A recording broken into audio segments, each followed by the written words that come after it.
Hello folks, and welcome to Jack Reviews Musicals. If this is your first time seeing my face, hello, my name is Jack and I am a musical theater superfan based in St. Louis, Missouri. And this is my YouTube channel where I share my thoughts on all of the musical productions that I go out to see. And in this video, I am going to be talking about Stages St. Louis's production of Ragtime, which played at the Kirkwood Performing Arts Center from September 20th through October 20th of 2024. So this is the second time that I am seeing Ragtime live on stage, the first time being Union Avenue Opera's production in 2023, which you can read my review for on jackreviewsmusicals.com. Ragtime is a musical that has become increasingly popular post-COVID. In community theater, educational theater, encores concerts, and the audition rep books of every classical legit singer coast to coast. Before the 2020s, Ragtime was actually very seldom produced because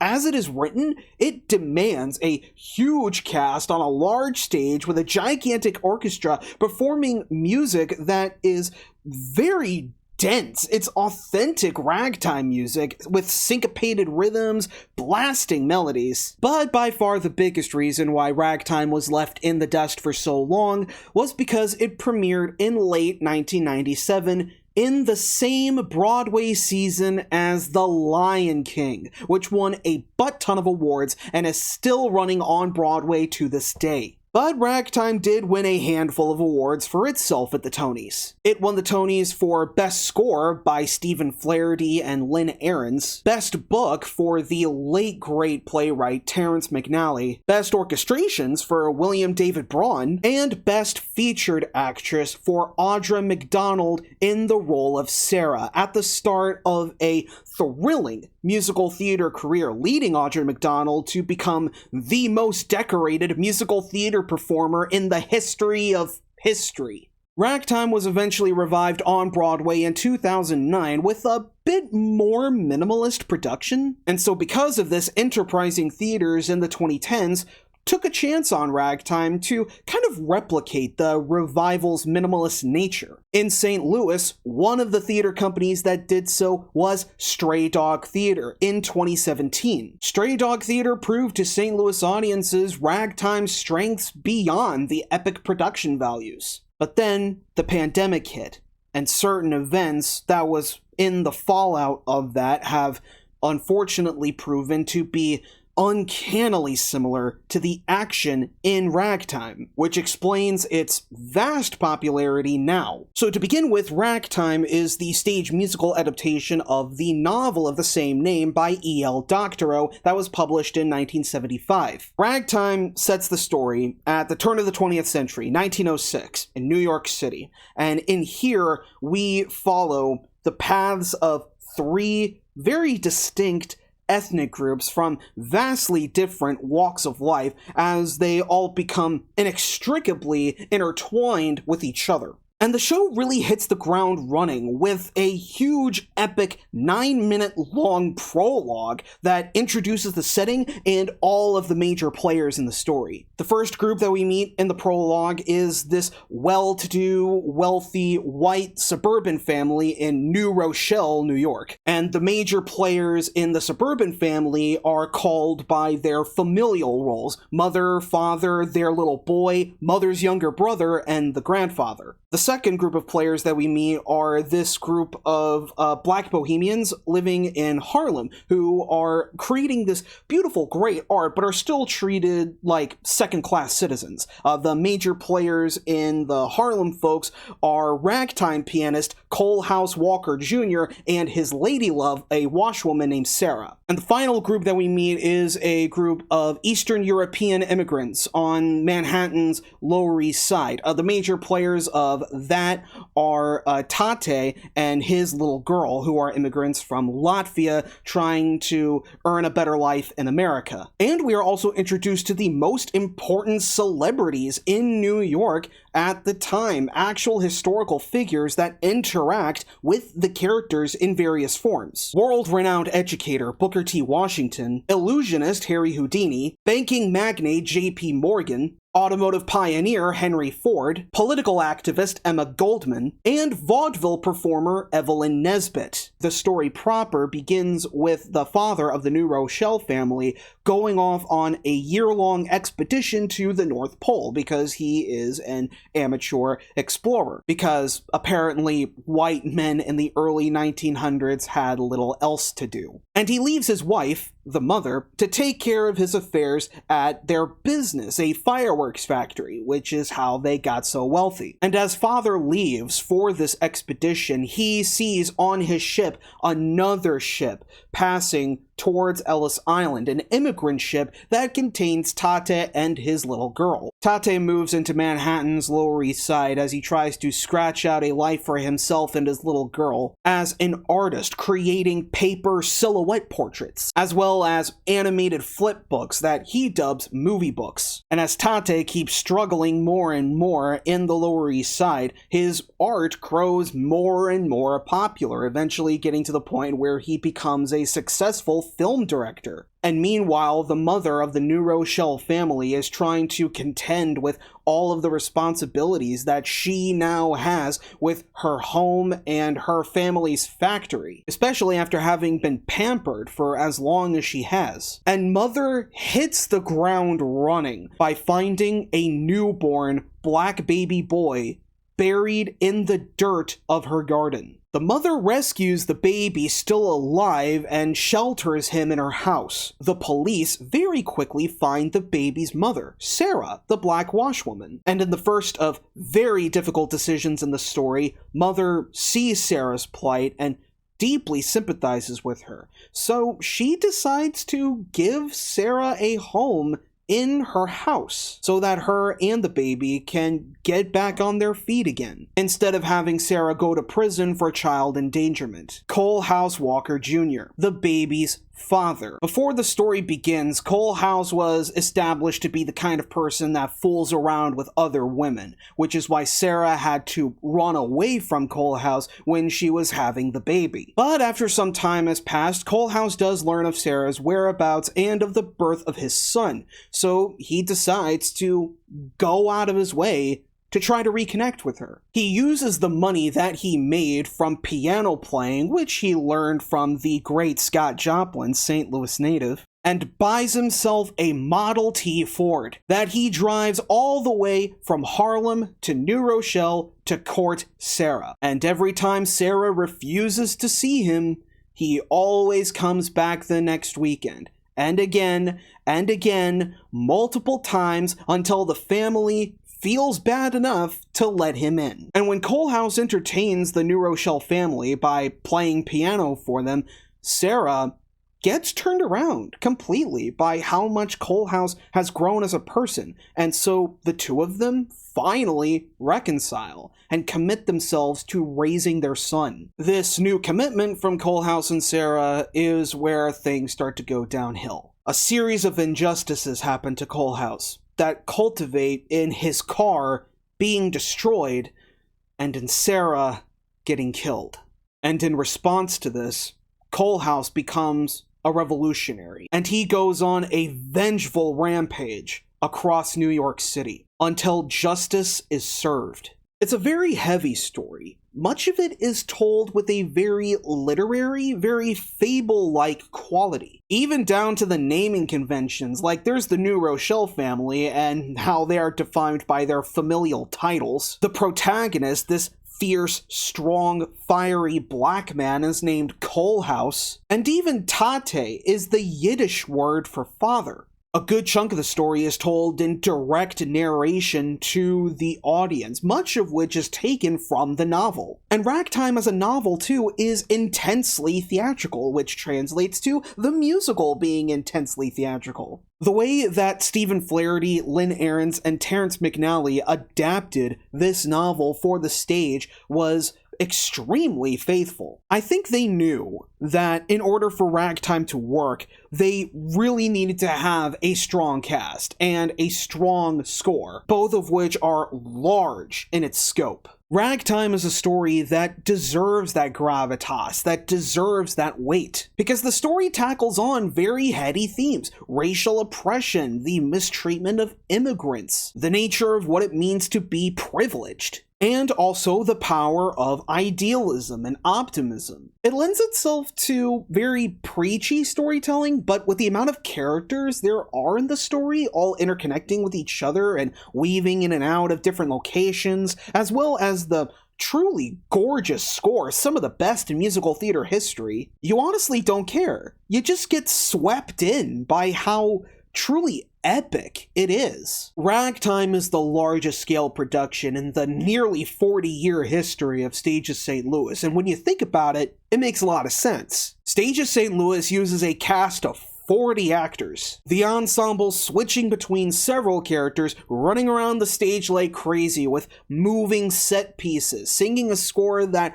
requires their utmost focus and power in their vocals. It would be so easy for a production of Ragtime to fall apart with these demands, but not at Stages. The director of this production was Deidre Goodwin, who I was pleasantly surprised to discover that she played one of the Merry Murderesses in the film version of Chicago, specifically the one who started the meme. And then he ran into my knife.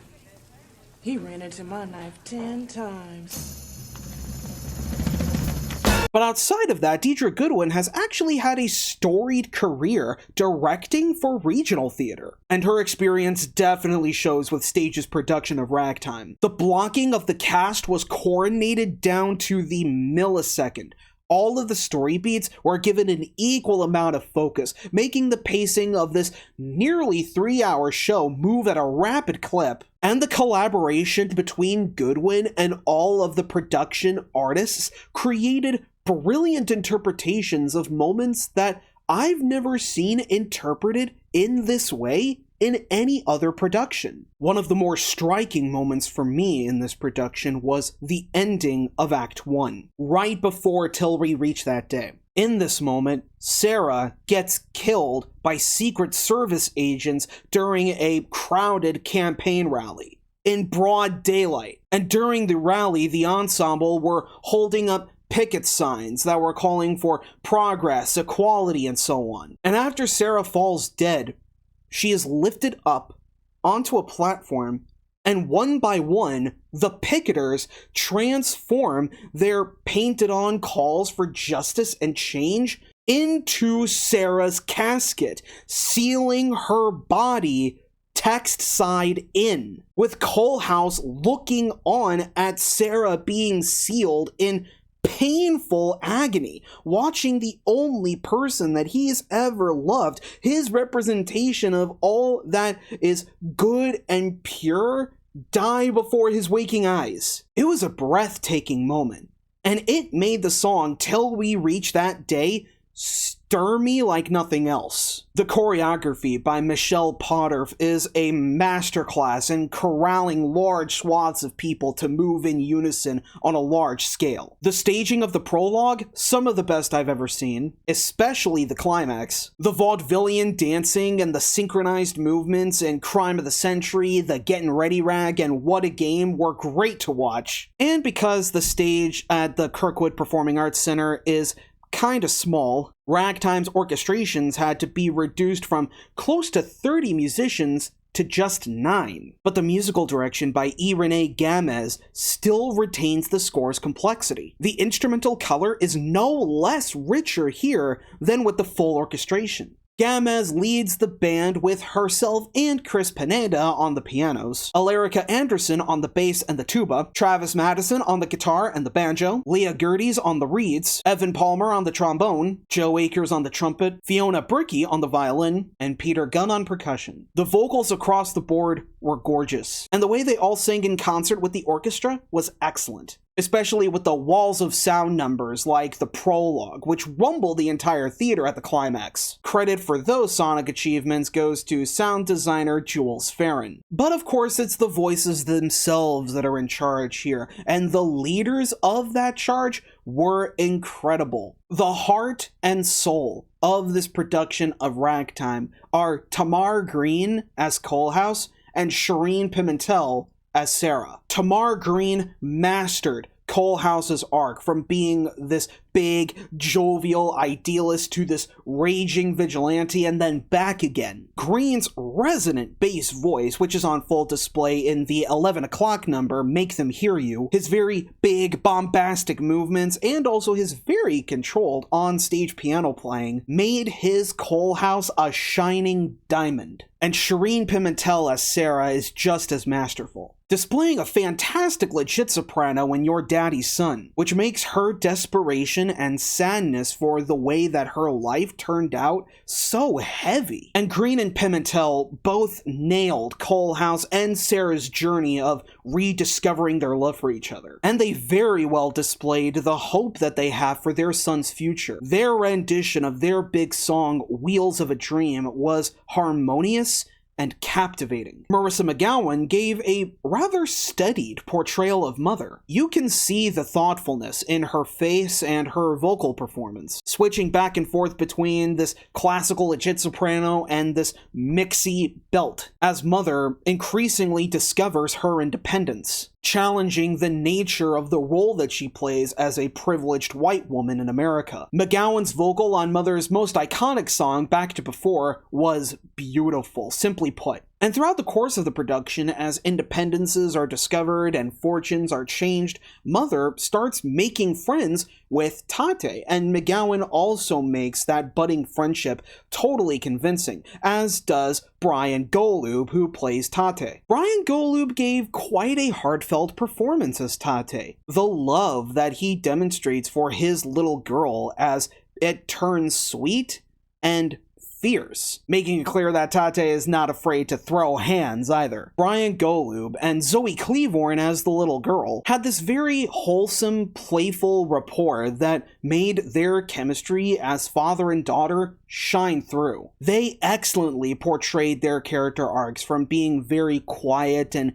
very reserved, demonstrated in the ironic social commentary song Success, to savvy and throwing their weight around like proud American citizens, demonstrated here by the hilarious Act 2 patter song Buffalo Nickel Photoplay Incorporated. Dan Finati as the father convincingly portrays his arc from being confident and authoritative to being flabbergasted at the changes surrounding him after coming back from his year-long polar expedition. He even becomes quite menacing at times, but then fully demonstrating how dynamic this character is by surrendering himself to a quiet understanding of the situation that his family has been put through. My personal favorite character in Ragtime is Mother's younger brother, mainly because I see so much of myself in him, so because of that, he is very precious to me. And he is played at stages by Matthew Cox, who is stellar. He's fiery and passionate, shining during Crime of the Century, the night that Emma Goldman spoke at Union Square,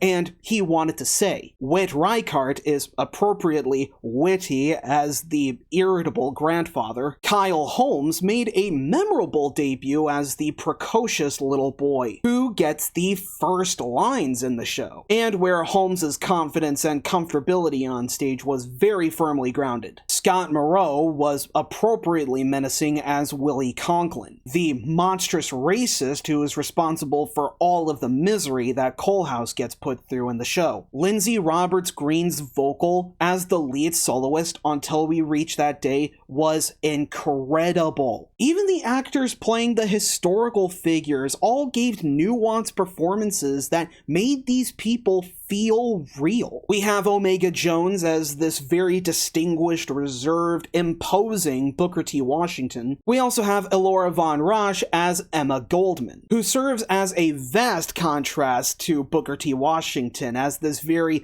vibrant and effortlessly charismatic revolutionary. This same dynamic, introvert and extrovert, can be seen in the performances of J.P. Morgan and Henry Ford, who are played in this production by John Flack and Steve Isom, respectively. As Harry Houdini, Jonathan Caberta articulates his passion for illusion and escapism as a much-needed reminder for the importance of entertainment. And Evelyn Nesbit, played here by Sarah Ellis, serves as a great comic foil for Houdini, making clear the two-faced artificial side of show business. The switch that Ellis makes between Nesbit's showgirl voice and her casual voice made for a reveal that was both funny and quite shocking. And all of them are dressed in costumes designed by Brad Musgrove that are packed with period and character detail. My favorite touch that Musgrove puts in is that at the very start of the show,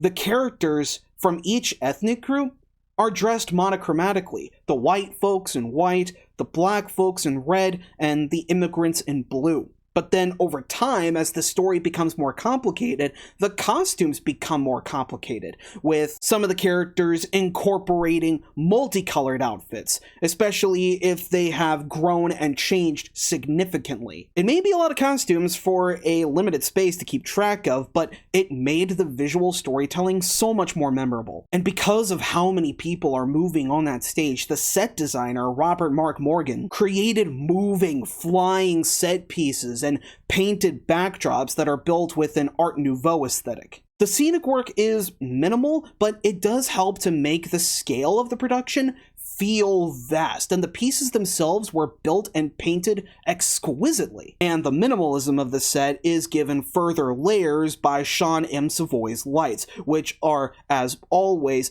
beautifully complex and vibrantly colorful. This production was a momentous achievement for Stages, not just because of the production's quality and how vital and beautiful it is, but also because of its timeliness. It's kind of like how New Line Theater chose to produce American Idiot. It's no coincidence that Stages chose to do this right before the election, because Ragtime really is a story that needs to be seen right now. It's a show that's totally unafraid to explore the inequities and ineptitudes of American culture and American politics. But at the same time, it's also about idealism, and about how healing idealism can be, about how we can make a difference in this country in our own ways. And I think that's something that we have to take with us, especially during the fallout of the election, and how in 2025 we are going to be welcoming a new president into the White House. And that ending message is that change doesn't happen overnight, whether it's good or it's bad. And if we want positive change to happen in America, we have to fight for it ourselves. And we have to stay vigilant and keep on fighting even before the negative stuff has the chance to stomp over that progress. There's a reason why the show's finale is a reprise of Wheels of a Dream, because we have to keep moving forward. As we are contending with the results of the election, we can't be complacent. We can't just stay in one place, stewing in anger and bitterness, because that's only going to make us as people even more hateful and cruel and selfish than what the election has already proven a majority of the American public to be. America is going backwards as a country, but we, as the American people, we can't. And we need musicals like Ragtime to teach us that. The musical alone is not going to change the world. It's up to your reaction to it that makes all the difference. Have you seen Stages St. Louis's production of Ragtime? If so, what did you think about it? Whatever it is, whatever you think, comment below and let me know. And while you're at it, check out my website, jackreviewsmusicals.com, to read my back catalog of written reviews. If you enjoyed this review, be sure to give a like and subscribe to the channel if you want to see more St. Louis musical theater reviews coming very soon. Thank you so much for watching. And until next time, long live the musical, and long live America.